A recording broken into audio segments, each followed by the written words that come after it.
सूरत की सत्र अदालत ने मोदी सरनेम मानहानि मामले में कांग्रेस नेता राहुल गांधी की याचिका गुरुवार को खारिज कर दी है और राहुल गांधी ने 2 साल की सजा पर रोक लगाने की अपील की थी। और अदालत ने अप्रैल 2019 में कर्नाटक के कोलार में एक चुनावी रैली में की गई टिप्पणी के लिए 23 मार्च को उन्हें दोषी ठहराया गया था, और जहां उन्होंने कहा था कि मोदी उपनाम वाले सभी लोग चोर हैं और कांग्रेस सेशन कोर्ट के इस फैसले के खिलाफ हाई कोर्ट का रुख करेगी। अदालत ने उन्हें 2 साल की जेल की सजा सुनाई और उन्हें अगले दिन लोकसभा के सदस्य के रूप में अयोग्य घोषित कर दिया गया।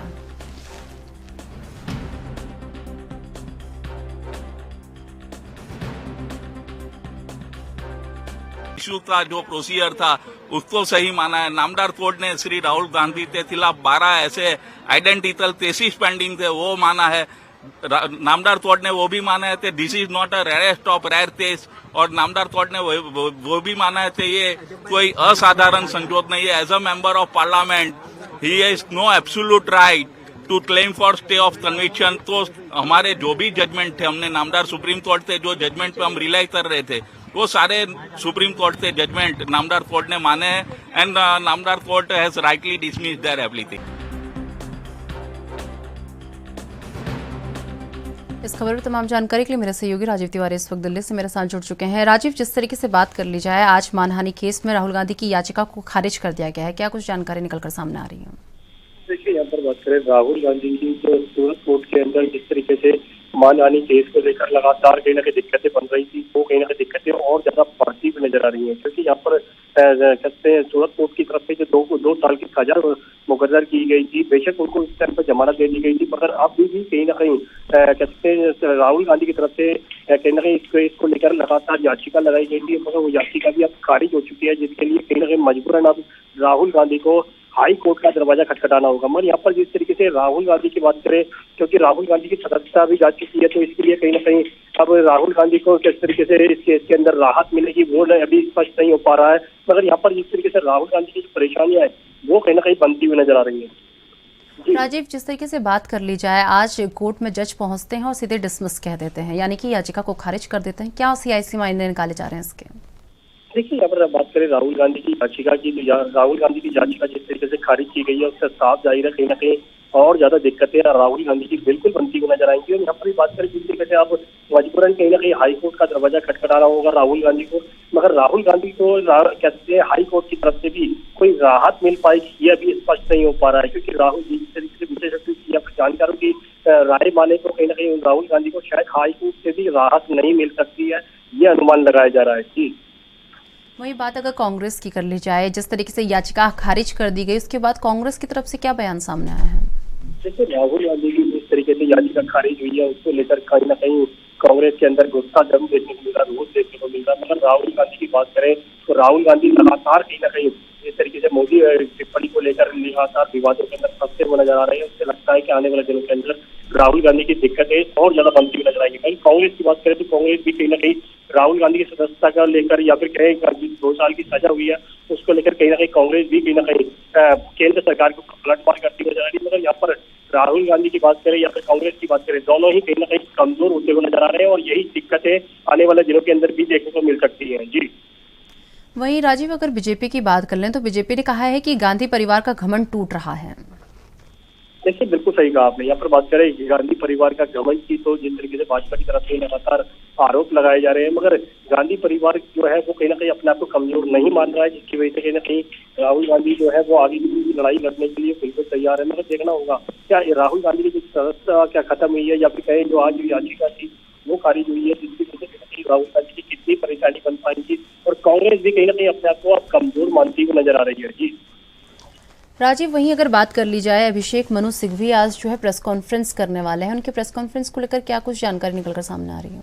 यहाँ पर बात करें जिस तरीके से प्रेस कॉन्फ्रेंस की, तो बिल्कुल कहीं ना कहीं अनुमान लगाया जा रहा है कि कहीं ना कहीं केंद्र सरकार की रणनीति के खिलाफ आवाज भी लगाई जा सकती है। मगर यहाँ पर जिस तरीके से याचिका खारिज हुई है, उसके लिए कहीं ना कहीं परेशानियां जरूर बन सकती है, मगर कहीं ना कहीं हाई कोर्ट के लिए भी कहीं ना कहीं अपील की जा सकती है, और हाई कोर्ट के लिए किस तरीके से अपील की जाएगी और उनको राहत मिल पाएगी हाई कोर्ट से या नहीं मिल पाएगी, ये अभी स्पष्ट नहीं है। दूसरा, यहाँ पर अगर हाई कोर्ट से भी याचिका खारिज हो जाती है तो कहीं ना कहीं सुप्रीम कोर्ट का ही कांग्रेस राहुल गांधी के पास रास्ता रहेगा, जो सुप्रीम कोर्ट के अंदर ही फिर याचिका लगाई जा सकती है। मगर देखना होगा कि सुप्रीम कोर्ट में भी याचिका खारिज होती है या फिर उनको कैसे राहत मिल पाती है। जी, लगातार आपसे अपडेट लेते रहेंगे। इसी बीच अभिषेक मनु सिंघवी प्रेस कॉन्फ्रेंस कर रहे हैं, क्या कुछ कह रहे हैं ये आपको सुनाते हैं। संसद को सत्तारूढ़ पार्टी द्वारा अवरुद्ध करना, उनकी सदस्यता पे प्रश्न चिन्ह लगाना, उनको प्रिविलेजेस कमेटी से डराना धमकाना, इस किसी से कुछ फर्क न पड़ा है न पड़ेगा, न राहुल गांधी को न कांग्रेस पार्टी को। जो उनके कानूनी अधिकार क्षेत्र हैं, संवैधानिक अधिकार क्षेत्र हैं, उन सब का वो प्रयोग करते रहेंगे। और इस जरिए जो चिंता दिखा रहे हैं माननीय मोदी जी, बीजेपी सरकार, सत्तारूढ़ पार्टी, वो सिर्फ एक चीज दिखा रहे हैं, वो चिंता व्यक्त कर रहे हैं, घबराहट और बौखलाहट व्यक्त कर रहे हैं इस प्रकार के हथकंडों से। न कि राहुल गांधी के जनहित में पूछे गए इतने सारे अलग अलग प्रश्नों का उत्तर देना, भ्रष्टाचार से संबंधित बहुत पैनी दृष्टि से पूछे गए प्रश्न इत्यादि। अब मैं 2-4 मिनट लूँगा आपके साथ में, तकनीकी नहीं होना चाहता, लेकिन आपको एक छोटा सा एक झांकी देना चाहता हूँ कि किस प्रकार से पढ़ने दिखने में भी ये निर्णय गलत लगता है जो आज आया है। और मैं जानता हूँ कि मैं जनता से बात कर रहा हूँ, आपके ज़रिए जर्नलिस्ट से बात कर रहा हूँ, मैं कोई कानून की बहस नहीं कर रहा, लेकिन जब निर्णय आता है तो निर्णय में आवश्यक हो जाता है कि कुछ तो कुछ डिटेल में जाया जाए। अगर आप कुछ 3-4 पैरास देखें शुरू के, तो विचित्रता इस केस में एक बड़ी अजीब है। केस के बाद केस, यानी पुराने निर्णय लिखे गए हैं, साइट किए गए हैं, जो पढ़ने से भी मालूम पड़ता है कि गलत साइट किए गए हैं, जो लागू नहीं होते या लागू हमारे पक्ष में होते हैं, यानी राहुल गांधी के पक्ष में, या अनुपयुक्त हैं, उनका दुरुपयोग या इस्तेमाल किया गया है निर्णय पे आने के लिए। मैं उदाहरण दूं कुछ आपको। एक पन्ने 4 पे, मैं डिटेल में नहीं जाना चाहता, केस साइट किया गया है और इन सब केसेस में सिलेक्टिवली, आंशिक रूप से कोटेशन दिए गए हैं, व्यापकता नहीं देखी गई है। एक सरीन का केस उच्चतम न्यायालय का साइट किया है माननीय न्यायाधीश से, जिनका निर्णय आज आया है, और उसमें ये लिखा है, if so the legal position can be laid down that when conviction is on a corruption charge against a public servant the court should not suspend the order of conviction. अब ये अंडरलाइन किया गया है ये माननीय sessions जज द्वारा underline किया गया है, सिर्फ इन्हीं हिस्सों पे रिलाई किया गया है। क्या ये करप्शन चार्ज का केस था? राहुल गांधी करप्शन चार्ज पे संदिग्ध हैं या अभियुक्त हैं? दूसरा उदाहरण दिया नवजोत सिंह सिद्धू का। याद रहे, वैसे नवजोत सिंह सिद्धू के केस में मर्डर चार्ज था या मैनस्लॉटर चार्ज था, उसको अंडरलाइन किया गया। मैं सिर्फ अंडरलाइन पोर्शन पढ़ रहा हूं निर्णय के, और ये अंडरलाइनिंग मेरी नहीं, प्रिंटर की नहीं, माननीय न्यायाधीश की है। दूसरा, जब आप नवजोत सिंह सिद्धू का साइट करते हैं अंडरलाइन करके, तो ये सेंटेंस जो आपने अंडरलाइन किया है, क्या कहता है? But the person seeking stay of conviction should specifically draw the attention of the appellate court to the consequences that may arise if the conviction is not stayed. Rahul Gandhi ने क्या किया था? यही तो बताया था कि परिणाम कितने सीरियस हैं, कि मेरे को जो मानव अधिकार है पार्लियामेंट के अंदर बोलने का या रहने का, वो निलंबित हो जाएगा।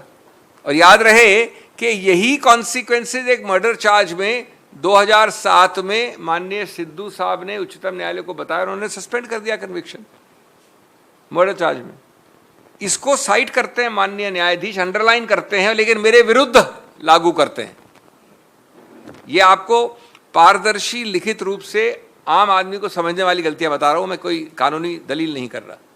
तीसरा केस साइट किया है रविकांत पाटिल का, अंडरलाइन किया है, वही कहा है शुड ड्रॉ दी। तो इस खबर में तमाम जानकारी लगातार मेरे सहयोगी राजीव तिवारी इस वक्त मेरे साथ बने हुए हैं। राजीव, जिस तरीके से अभी अभिषेक मनु सिंघवी ने जो है प्रेस कॉन्फ्रेंस की है और क्लियरिफिकेशन जो है उनकी तरफ से दिया जा रहा है, और साथ ही ये कहा है कि ये घबराहट और बौखलाहट है। करें अभिषेक की, तो अभिषेक की तरफ से बिल्कुल कहीं ना कहीं ये कहा जा रहा है कि घबराहट और बौखलाहट देखने को मिल रही है। मगर यहाँ पर जिस तरीके से राहुल गांधी की परेशानियां बनी हुई है, वो परेशानियां अभी कम होने का नाम नहीं ले रही है, क्योंकि यहाँ पर राहुल गांधी की सदस्यता भी जा चुकी है और 2 साल की सजा भी उनके ऊपर दी जा चुकी है। मगर अब जो याचिका लगाई गई थी वो भी कहीं ना कहीं खारिज हो चुकी है, तो कहीं ना कहीं मजबूरन अब हाई कोर्ट की तरफ ही कांग्रेस और राहुल गांधी को रुख करना होगा। मगर देखना होगा कि राहुल गांधी को राहत मिल पाती है या नहीं मिल पाती है। अगर नहीं मिलती है तो फिर आने वाले दिनों के अंदर कांग्रेस की और राहुल गांधी की दोनों की कहीं ना कहीं मुश्किलें जरूर बनती हुई नजर आएंगी। जी राजीव, क्या अब कांग्रेस की तरफ से क्या कोई बैठक की जा सकती है, या जिस तरीके से कांग्रेस प्रदर्शन कर रही थी, क्या इस तरीके का कोई प्रदर्शन देखने को मिल सकता है? क्योंकि आज जिस तरीके से जज की तरफ से निर्णय लिया गया, फैसला दिया गया, डिसमिस किया गया, केस को खारिज कर दिया गया, ऐसे में क्या कोई प्रदर्शन की तैयारी में कांग्रेस दिख रही है? देखिए, कांग्रेस की बात करें तो कांग्रेस अभी प्रदर्शन बिल्कुल कर सकती है, क्योंकि जिस तरीके से मोदी टिप्पणी को लेकर पहले भी कहीं ना कहीं विवाद होता चढ़ा था। मगर यहाँ पर जिस तरीके से अडानी ग्रुप को लेकर भी कहीं ना कहीं कांग्रेस लगातार कहीं ना कहीं आवाज उठाती नजर आ रही है। मगर यहाँ पर अब जिस तरीके से राहुल गांधी की जो याचिका है वो खारिज किया, तो उसके बाद कहीं ना कहीं कांग्रेस जो है वो कहीं ना कहीं अब हाईकोर्ट का रुख करेगी, और हाईकोर्ट में भी कहीं ना कहीं याचिका खारिज हो जाती है तो कहीं ना कहीं सुप्रीम कोर्ट का रास्ता बचता है, नहीं तो फिर मजबूरन कहीं ना कहीं सड़कों पर ही प्रदर्शन करना होगा। मगर यहाँ पर कांग्रेस की तरफ से लगातार कहीं ना कहीं आरोप लगाए जा रहे हैं कि केंद्र सरकार के दबाव में कहीं ना कहीं कोर्ट जो है वो अपना काम कर रही है, इसीलिए कहीं ना कहीं राहुल गांधी को राहत नहीं दी जा रही है। मगर यहाँ पर जिस तरीके से सदस्यता खत्म हुई है उससे कहीं ना कहीं कांग्रेस जरूर कमजोर होती नजर आ रही है, मगर भाजपा को भी कहीं ना कहीं इसका फायदा भी मिलता हुआ नजर आ रहा है। जी चलिए राजीव, बहुत बहुत धन्यवाद हमारे साथ जुड़ने के लिए और ये तमाम जानकारी हम तक पहुंचाने के लिए।